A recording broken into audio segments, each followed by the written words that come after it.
আজকে যে বৈধ ভোট কাটা গিয়েছে 2002 সালে নাম আছে, তার বাবা মা সকলের নাম আছে, অথচ সেই ভোট ভোটার লিস্টে ডিলিট হয়ে গেছে।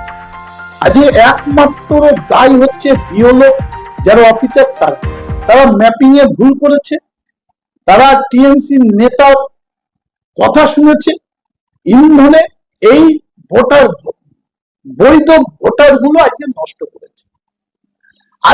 তার জন্য আজকে সাধারণ মানুষের ক্ষোভে পড়ছে, এটা পড়তে একদম স্বাভাবিক। আজকে আমার যদি ভোট কেটে দেয়, আমার দেখা যাচ্ছে আমার বৈধ ভোট, অথচ আমার ভোট কেটে যাচ্ছে।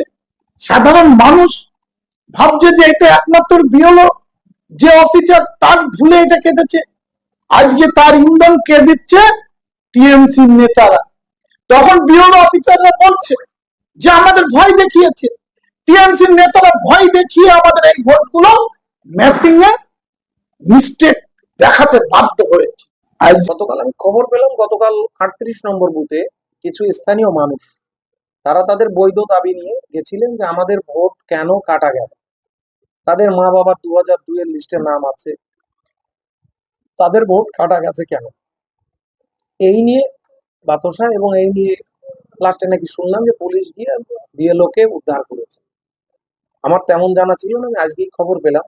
কিন্তু আমার কথা পরিষ্কার, আমার স্ট্যান্ডও পরিষ্কার, তৃণমূল কংগ্রেসের স্ট্যান্ডও পরিষ্কার, দলের সুপ্রিমো মমতা বন্দ্যোপাধ্যায়, অভিষেক বন্দ্যোপাধ্যায় একই স্ট্যান্ডে কথা বলছে যে একটা বৈধ ভোটার যেন কাটানো হয়।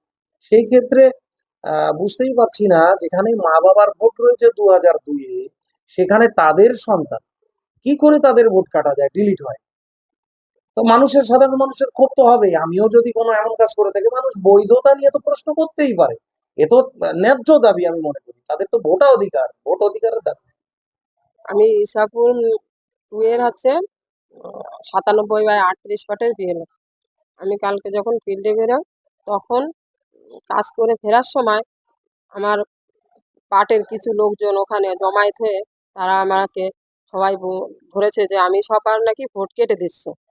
আর তার মধ্যে কিছু কিছু লোক বলছে আমি পয়সা খেয়ে নাকি ভোট কাটছি বা পয়সা খেয়ে ভোট করছি, যাদের বাংলাদেশি লোক টোক এইসব উল্টো পাল্টা কথাবার্তা বলে আমার হেনস্থা করছে সবাই মিলে ওখানে। তারপরে আমি ওখান থেকে বেরোতে না পেরে আমি আমার অফিসিয়াল এআরও ম্যামকে ফোন করি। তারপরে আমাদের এআরও ম্যাম ইলেকশন কমিশনের জানায়, পুলিশ আসে, ওখান থেকে পুলিশ এসে তারপরে ওখান থেকে আমাকে রেস্কিউ করে নিয়ে আসে। গতকাল সন্ধ্যে 6:30 নাগাদ আমার কাছে ফোন আসে আমারই 38 পার্টের বিএলও শ্রীমতী নমিতা দাস। উনি অঙ্গনওয়াড়ি ওয়ার্কার, উনি 38 পার্টের পানশিলা বুথের বিএলও।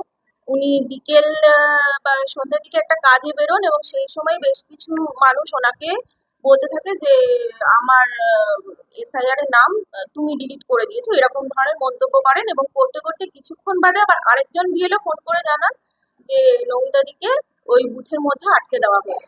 এবং তৎক্ষণাৎ জানা মাত্রই আমরা ব্লক প্রশাসনের তরফ থেকে এবং পুলিশ প্রশাসনকে সাথে সাথে জানিয়ে গাইঘাটার আইসি সাহেব সাথে সাথে চলে যান এবং ওনাকে উদ্ধার করা হয়। এবং তারপরে উনি বর্তমানে একদমই ঠিক আছেন, কোনো সমস্যা কিছু হয় না।